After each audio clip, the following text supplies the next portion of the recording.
അത് മറന്നു സാറേ, അത് മറന്നു. ആ ആ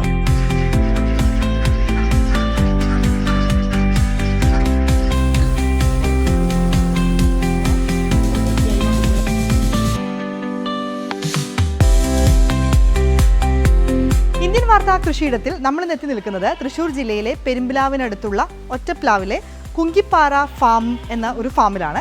ഇത് വരുന്നത് ഒരു 100ഓളം ഏക്കറിൽ വിശാലമായി കിടക്കുന്ന ഒരു ഫാമാണ്. ഡോക്ടർ രാമകൃഷ്ണൻ എന്ന വ്യക്തിയാണ് ഇതിന് നേതൃത്വം കൊടുക്കുന്നത്. ഇവിടെ ഒരു 100ഓളം കറക്കുന്ന പശുക്കൾ, മൊത്തത്തിലൊരു 200ഓളം പശുക്കളും പിന്നെ പന്നി, ആട്, കോഴി, താറാവ് ഒക്കെ ഉണ്ട്. പിന്നെ നമുക്കിവിടെ വലിയൊരു എസ്റ്റേറ്റ് പോലെ റബ്ബർ ഉണ്ട്. പിന്നെ അതിനിടവിളയായിട്ട് കൊക്കോ ഉണ്ട്. അപ്പോൾ അത്തരം കൃഷി കാഴ്ചകളാണ് ഇന്ന് നിങ്ങൾക്കായി പരിചയപ്പെടുത്തുന്നത്.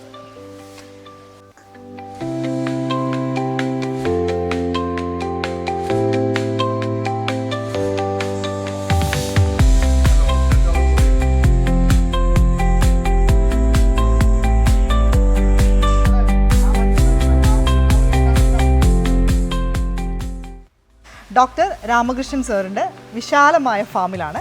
ഇതൊരു 100 ഏക്കർ വരുന്ന സ്ഥലത്ത് പശു, ആട്, കോഴി, പന്നി, റബ്ബർ കൃഷി എല്ലാമായിട്ടുള്ള ഒരു ഫാമാണ്. കൊക്കോ ഉണ്ട്.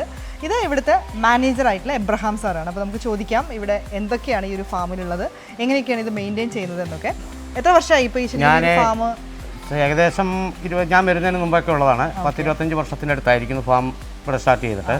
ഇവിടെ തന്നെയല്ല, സാറിന് 4-5-6 സ്ഥലത്തുണ്ട് ഫാമുകൾ.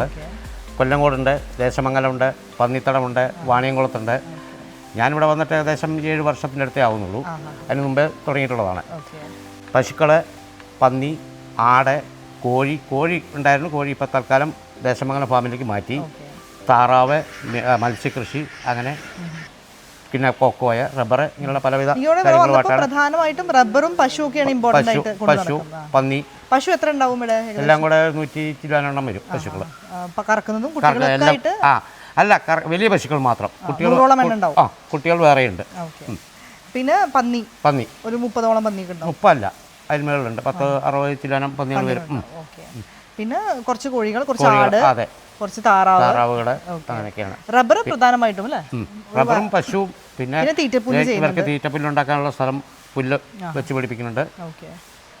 അങ്ങനെ ഒരു 100 ഏക്കറിലുള്ള പരിപാടിയാണ്. എത്ര പേരുണ്ട് ഇവിടെ ഹെൽപ്പ് ചെയ്യാനായിട്ട്? ഹെൽപ്പ് ചെയ്യാനായിട്ട് എനിക്ക് ഹെൽപ്പറായിട്ട് ഒരു സൂപ്പർവൈസറുണ്ട്. പോരാഞ്ഞിട്ട് ഇവിടെ ഇവരാണ് ബംഗാളികളാണ്. ബംഗാളികളും ആസാമികളുമാണ് കൂടുതലായിട്ട് പണിയിട്ടുള്ളത്. പിന്നെ മലയാളി പെണ്ണുങ്ങളെ പുല്ല് വെട്ടാനായിട്ട് ദിവസം ഒരു 10-20 ഉള്ളിലുള്ള പെണ്ണുങ്ങൾ ഡെയിലി വന്ന് പോയിക്കൊണ്ടിരിക്കും. അങ്ങനെ എങ്ങനെയാണ് ഇപ്പോൾ എന്തൊക്കെ പശുക്കളാണ് ഇവിടെ ഉള്ളത്? എങ്ങനെയാണ് അതിനൊരു മെയിൻ്റെനൻസ്? ഇവിടെ എല്ലാ ഐറ്റവും ഉണ്ട്. HF-ൻ്റെ ഉണ്ട്, വെച്ചൂരി ഉണ്ട്, കാങ്കറേനുണ്ട്, ജേഴ്സി ഉണ്ട്, നാടനുണ്ട്, എല്ലാ ഐറ്റവും ഉണ്ട്. പാല് സൊസൈറ്റി കൊടുക്കും. പിന്നെ സമാജം എന്ന് പറഞ്ഞാൽ ഇവിടെ ചെറുതുരുത്തിയിലൊരു പ്രസ്ഥാനമുണ്ട്, മരുന്നുണ്ടാക്കണേ. അവർ ഓർഡർ തരും. 200 വേണം, ചിലപ്പോൾ 300 വേണം, ചിലപ്പോൾ 150 വേണം. അവർ ഓർഡർ ചെയ്യുന്നതിനനുസരിച്ച് അവർക്ക് കൊടുക്കും. ബാക്കിയുള്ള സൊസൈറ്റിയിലും കൊടുക്കും. എത്ര കിട്ടും ഒരു ദിവസം? എത്രയാണ് ഇവിടുത്തെ ഒരു? ഇപ്പം ഒരു ദിവസം ഇപ്പം കുറച്ച് കുറഞ്ഞിരിക്കുകയാണ്. എന്നാലും ഒരു 500 ലിറ്ററിൻ്റെ അടുത്ത് 2 നേരം കൂടെ വരുന്നുണ്ട്. പിന്നെ മീൻ വളർത്തലുണ്ട്. വാള, സിലോപ്പിയ, ഒരുമിച്ച് പിടിച്ച് അതിവിടെ ഈ ചാലിശ്ശേരി മേള പറഞ്ഞിട്ടൊരു പരിപാടി ഉണ്ട്. അപ്പം ആർക്കെങ്കിലും അത് ഒന്നായിട്ട് കൊടുത്ത് ഒഴിവാക്കല പരിപാടി എടുത്തിട്ട് പോകും. ശരിക്കും എങ്ങനെയുണ്ട് ഇങ്ങനത്തെ ഒരു ഫാമൊക്കെ? എങ്ങനെയുണ്ട് നമ്മുടെ ഈ ഒരു കാലത്ത്? കുഴപ്പമില്ല. പക്ഷേ ഉത്തരവാദിത്തമുള്ള നമുക്ക് പണിക്കാരെയാണ് കിട്ടാത്തത്. ആത്മാർത്ഥമുള്ള പണിക്കാരെ കിട്ടാനാണ് ഇന്നത്തെ കാലത്ത് ബുദ്ധിമുട്ട്.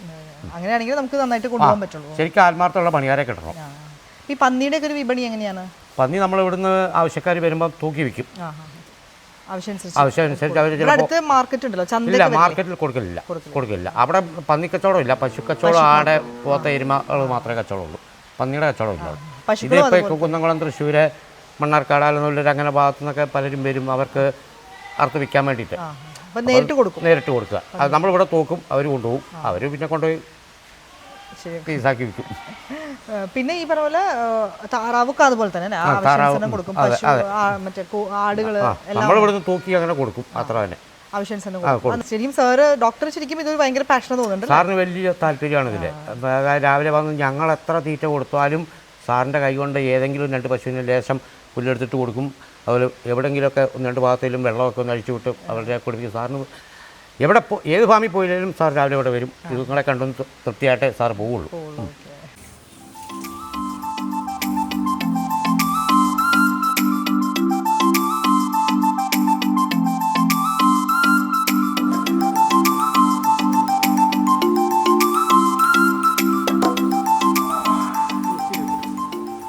ഇവർ രണ്ടും ജേഴ്സിയുടെ ഇനത്തിൽപ്പെട്ടതാണ്.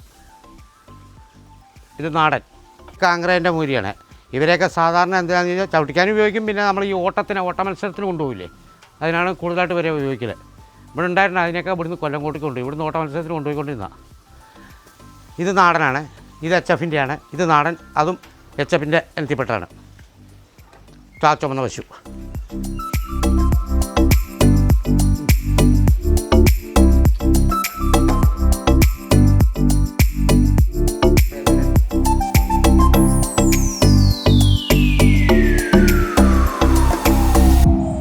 കുങ്കിപ്പാറ ഫാമിൽ ഇതുപോലെ ഇടവേളയായി ഒരു 5-6 ഏക്കറിൽ റബ്ബറും കൊക്കോയുമാണ് കൃഷി ചെയ്തിരിക്കുന്നത്. ഇത് കണ്ടോ, ഇതൊക്കെ പഴുത്ത് പാകമായിരിക്കുന്ന കൊക്കോ ആണ്. ഇതിനുള്ളിൽ പരിപ്പെടുത്ത് ഇവർ ഉണക്കിയാണ് മാർക്കറ്റിൽ വിൽപ്പന നടത്തുക.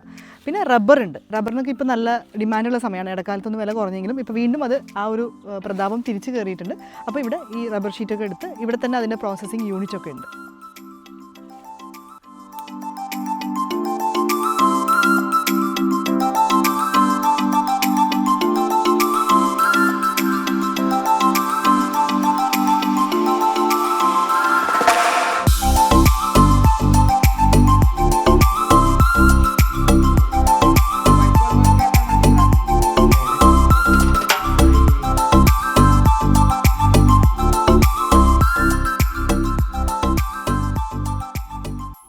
തൃശ്ശൂർ പെരുമ്പിലാവിനടുത്തുള്ള ഒറ്റപ്പിലാവ് കുങ്കിപ്പാറ ഫാമിലാണ് ഇന്ത്യൻ വാർത്താ കൃഷിയിടം ഇന്ന് നമ്മൾ ചിത്രീകരിച്ചത്.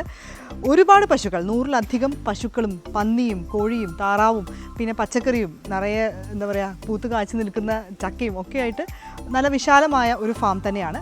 ഒപ്പം തന്നെ റബ്ബറുണ്ട്, പിന്നെ കൊക്കോ ഒക്കെ ഉണ്ട്. അതൊക്കെയാണ് ഇവിടുത്തെ ഒരു ഹൈലൈറ്റ്സ് ആയിട്ട് വരുന്നത്. ഒരു 100 ഏക്കർ സ്ഥലത്ത് വളരെ സിസ്റ്റമാറ്റിക് ആയിട്ട് ഇവർ ഈ ഒരു കൃഷിയിടം സെറ്റ് ചെയ്തിട്ടുണ്ട്. ഡോക്ടർ രാമകൃഷ്ണൻ എന്ന വ്യക്തിയുടേതാണ് ഈ ഒരു കൃഷിയിടം വരുന്നത്. അദ്ദേഹത്തിന് ഇതുപോലെ ഒരുപാട് ഫാമുകൾ ഇനിയും ഉണ്ട്.